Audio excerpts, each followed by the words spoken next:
Hello, welcome back to GameSpot's coverage of PAX 2014. It's Brad Muir, everyone. Hey! Hey, how you doing? Me, Danny. How are you doing? How's that microphone doing? It's like ruining your day. Yeah, it really, no, it's not cooperating like, at all. It's fine, you look wonderful. Do I? Yeah. Thank you. What's You're in the bottle? This is from my wife. Okay. It's just water, but is it full of overcharge? No, do you want some overcharge? Maybe it should be. Maybe it should be. That was. Were you just shilling this? Sure. Is that what that was? That was awesome. I'm contractually obliged. No, I'm not really. I passed out. I played Dota all day. Last year, I played like too much Dota. At PAX? No. Just generally? This was last year. I played way too much Dota, and I didn't drink enough water, and I actually passed out, and I split my head open. At your computer? Amazing. Yeah. That's like no, not at my computer. Oh, it happened.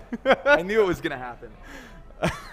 Wait, were you standing? Oh, okay. You'd moved away from playing Dota, and then this is great. This is gonna be 15 minutes of Brad trying to fix his microphone. It's gonna be awesome. And then Tim's gonna come up and he's gonna do it no problem. Yeah. Well, he's got the experience, you know. But yeah. Anyway, I injured myself, so she gave this to me. To keep drinking. To try to hydrate myself. So I'm gonna try to not move my head for the rest of this. Right. Yeah. Just stay right there. Yeah. I'll just keep looking at you. How are you enjoying PAX? Oh, it's awesome. We're showing Massive Chalice for the first time, on the floor. Yeah. And it's cool. It's like our tactical strategy game, and he's in. It's about. No, go for it. I just gotta plug it. Talk to me about chilling. I only have 15 minutes. Yeah, that's why I'm here, right? We're not talking about emergency trip visits, are we? No. We're talking about we'll talk about video games. We'll talk about wrestling later, but let's. Oh yeah, we should totally talk about that. But yeah, it's we kickstarted this tactical strategy game. It's kind of it's like taking XCOM and Fire Emblem and Final Fantasy Tactics and kind of mashing them up, and then we've got the big hook of the game is that over the course of the timeline, the game, the war takes place over about 350 years. Yeah.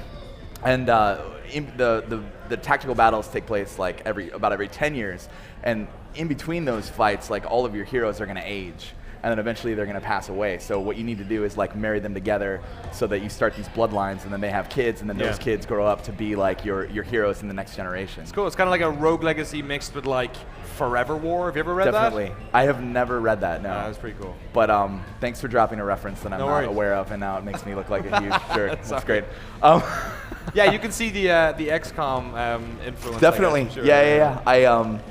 I've had the idea for a long time. It was actually based off of old XCOM a lot. Oh, yeah. And I just didn't think that we could really pitch this kind of an idea to a publisher but then the Enemy Unknown came out a couple years ago now. Yeah. And suddenly it became it really did reinvigorate, kind of reignite this idea that I had, and talking with Tim, he was like, yeah, we should just kickstart it. Did you hear him woo off stage? It was amazing.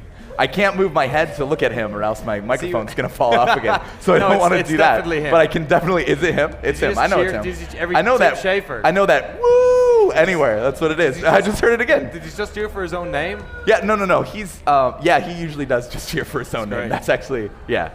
Don't tell him I said that though. Did he hear that? Does anyone cheer for Brad Muir? It's pretty good. Again, I'm not gonna look at them. I can't. I mean. That partially has something to do with this microphone, but also I can't look at people when they're cheering for me. It makes me feel really weird. Oh my God! Somebody likes that video game. He's an Iron Brigade fan. Thanks. Here. God damn it. Again. So what was it like? How much time did you spend trying to make sure that nobody had copywritten Massive Chalice before?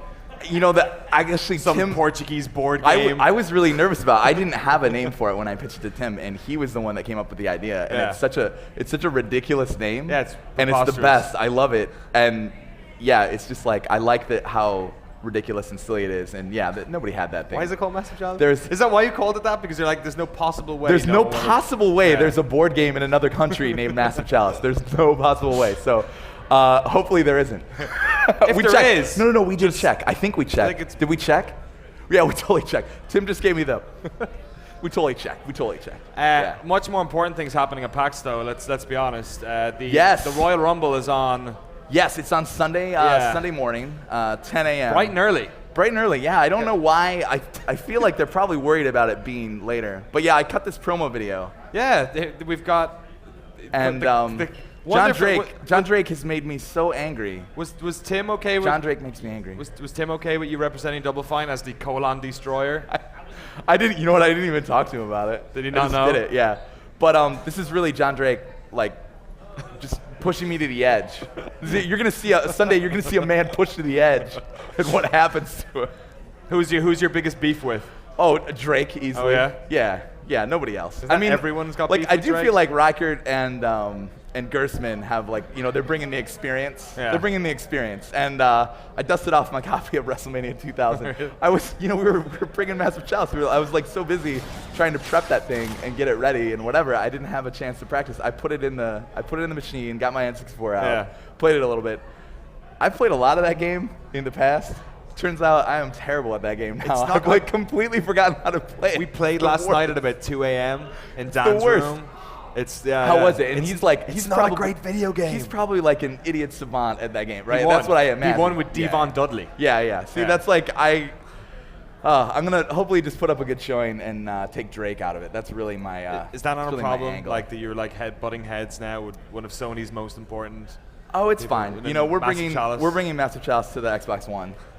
I think that's where. Now we know why. Yeah, exactly. I knew that they were gonna hire Drake, and I was just like, screw that guy.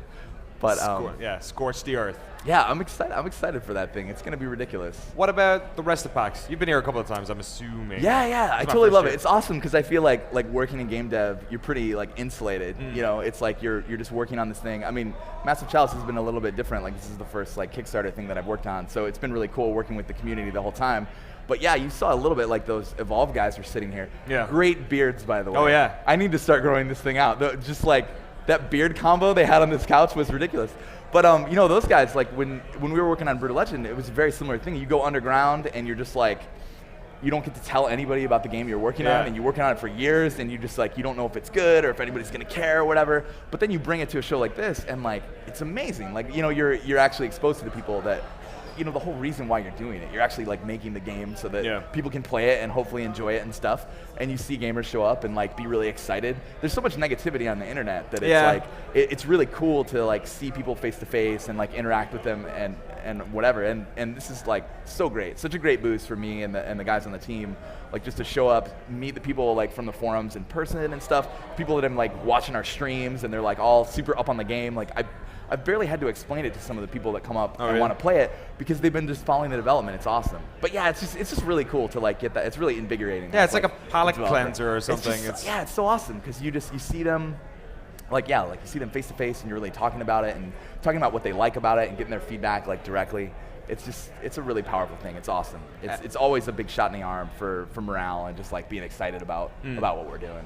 Let's talk a bit about Massive Chalice, because we got Tim on later, but Double Fine now apparently works on like a half dozen video games at one time now. So I'm gonna have to like crazy the number of things we do all at once. So I got like a bunch of games to talk to him about. So just talk for the folks maybe who don't know, who haven't been following your sort of post Kickstarter videos and whatnot. Just explain the sort of moment to moment what's happening. So this is like the tactical layer. So you as the character, we kind of present the whole game as like this first person experience where you're this immortal ruler that's protecting this nation. And there's this kind of mysterious invasion from this thing called the Cadence. And roughly, every 10 years, like I was talking about earlier, it can send its agents in to kind of like corrupt the various aspects of the nation. And you can dispatch a small group of heroes. They actually jump into the Chalice. The Chalice is an actual thing. Okay. Jump into the Chalice and get I was wondering when the Chalice came into these battles. And then you'll command them from like this top-down tactical view, and you'll try to just like destroy all the enemies that are on this thing. And then in between the tactical battles, you'll be managing the entire nation from this like really high out, 20,000 foot view of the entire nation. You'll be making a lot of different decisions there, like which characters you're going to marry together. They'll be retired from combat, so you can't use them in any of the tactical battles. But they'll be trying. Trying. That's what it's referred to as. They'll be trying. Trying? Yeah, they'll be trying. Do they ever not? I mean, the fate of this whole nation kind of depends on them trying. So they robustly try. I would say it's continuous, a lot of trying. But then hopefully they have kids, and then those kids will grow up. You also make a lot of decisions about like what kind of buildings you're going to build in the regions around the nation, and then also what kinds of like technology technology you're going to research. So it's very similar to like XCOM, and that you have we just try to streamline it a lot. You just have like one research queue. You're just kind of researching one thing at a time. But each thing is going to take like many years for your scholars to like unlock. So it's like you set up all of these decisions on the strategy layer, and then you run the timeline, and the days pass by really fast. Like the years pass by. All of your characters are aging over the course of this, and a bunch of them are going to like pass away of old age. Super depressing. It is kind of depressing. Part of it is that I've just been like thinking about it a lot. Like I just got married, and like talking about having kids, and like my parents are getting older. Trying. Talking about trying, yeah. Then you're gonna train your child in the art of combat. Oh, absolutely. From year zero, just gonna be putting experience points onto that child. This is how you use a crossbow. Happy second birthday. It's weird because it is a little more depressing than your average video game. Just the subject matter. Yeah. But there's a lot of like really cool things that come out of it, like babies. There's a lot of babies cool. that come out of it. And then when your characters pass away, like if they've led like a particularly heroic life on the battlefield, their weapon will become what we call a relic, and then you can pass that down to any members of that same bloodline. And then that weapon kind of persists, and it can be passed down like through the generations, and they'll get more powerful as you go through the game. Is there like specific traits that kind of go down as well, or is it just so that's another aspect of the game, is that we have like this full genetic system for all of the heroes. So under the hood, they all have like a genetic code, and that manifests itself in like various traits that you can read. So like this character's nearsighted, this character has asthma, this character's like super strong, this character's super quick. And so you can sort of like look when you're making these marriage decisions, you can try to like pick characters that have like really good genetics, and kind of like marry them together, and then hopefully their children will get the best of both. You're making the eugenics simulator I know, of your dreams. We don't, so that's the thing, we don't want it to, it looks like that, but we really don't want it to feel that way. And I think the way that we try to get around that is that most characters are a mixture of like good and bad things. Okay. You very rarely have characters that are like purely like just a bag of all positive things, and you're this is like the Ubermensch or whatever. I can't believe I just said that on this thing. That's don't worry weird. about it. But Colon Destroyer was the peak of stuff you probably that's right, we had that on there. It's not like we can top that. But yeah, I mean, and we also do things like I even playing a game that doesn't have like these kind of elements, like something like XCOM or Final Fantasy Tactics. I tend to get very attached to those characters. So with these like family, like with these bloodlines and these things, like there's a lot of other reasons to care about the character other than they're just like pure mechanical stats and traits and genetics and stuff. So hopefully we have situations where you've got the great granddaughter of like one of the first characters you were playing with, and maybe like her stats aren't that great, or like she got some of the, she's from the more shallow end of the gene pool or whatever. But like you're like really invested in like that bloodline continuing, and you're really pulling for her. Like you really want to see that bloodline continue, and she's fighting with like her granddad's weapon and stuff. And so I'm hoping that it creates situations like that where it's like you're not treating them just as like chess pieces. You're actually like really kind of like emotionally invested in these characters, and you want to see them sort of like live and continue the bloodline and go on. Smashing. Brad Muir, thank you so much for coming on. Thank you so much for having me. Enjoy the rest of PAX. I'm going to get back over there and talk to people at the booth. You should come by. I will. You should come by. You're probably sitting here all day. No, it's like 2 hours. Yeah? And I get to bounce out. Well, awesome. I get to enjoy PAX. You should come by. I get to see I'm not sure if I'll be cheering for the Colon Destroyer. Maybe a little bit. Why not? How can you not? I got split other people. Yeah. I believe it. I got to make sure whoever gets to Navarro can beat him. That's all we want. I'm pretty sure that whoever gets to Navarro is going to beat him. Oh, really? Well, it's beef. It's that thing where he's going to be coming in cold, right? Okay. So whoever wins is going to go through 29 other people. Yeah. And then they're going to go against Navarro, and he's going to be cold. I think they're going to beat him. That might be you. I think we're going to see somebody new take it home. I hope so. We'll see tomorrow. All right. Thanks for coming on. Brad Muir, everybody. Thank you.